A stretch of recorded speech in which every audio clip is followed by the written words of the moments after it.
Let's ride. Tonight, the first real test for President Biden and House Speaker Kevin McCarthy's debt deal, a critical House committee vote.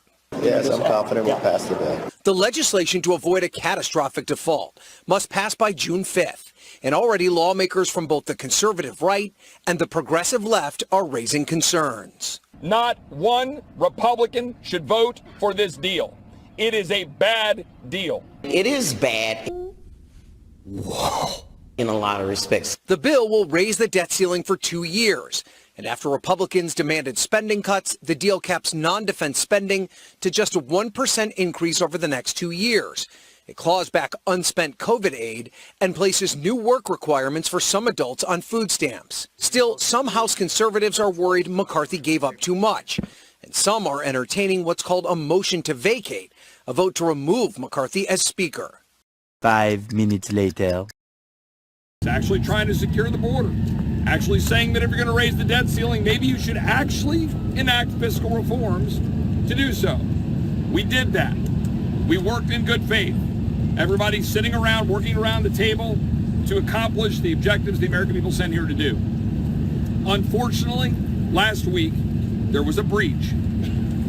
There was a breach in the structure that we agreed to put in place to make sure that we are representing the American people through this heretofore United Republican Conference. The Republican Conference right now has been torn asunder. And we are working hard to try to put it back together again this weekend by making sure that this bill gets stopped. I want to be very clear. Not one Republican should vote for this deal. Not one. If you're out there watching this, every one of my colleagues, be very clear. Not one Republican should vote for this deal. It is a bad deal. No one sent us here to 5 minutes later. Sahil, the test for messaging is whether it moves votes, right? Do we have any sense of how it's working on either side?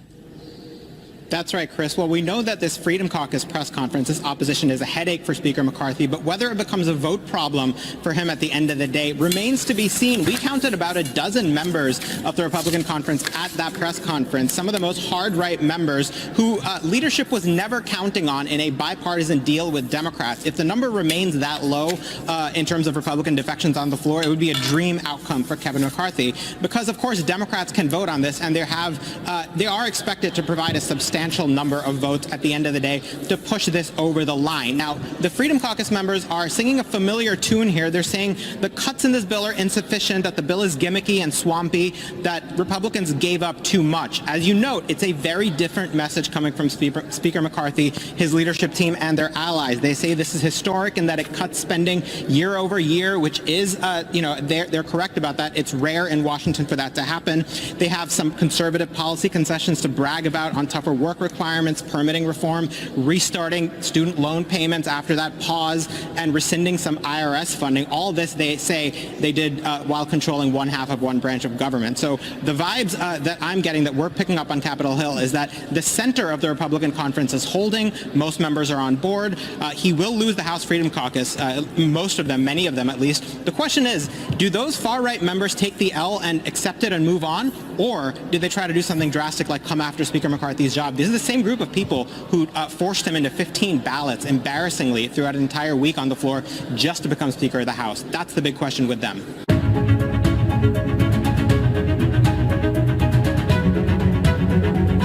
Five minutes later. Built on legends. And that legends are a way of understanding things greater than ourselves. Forces that shape our lives, events that defy explanation.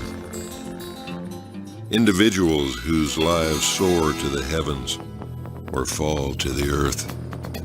This is how legends are born.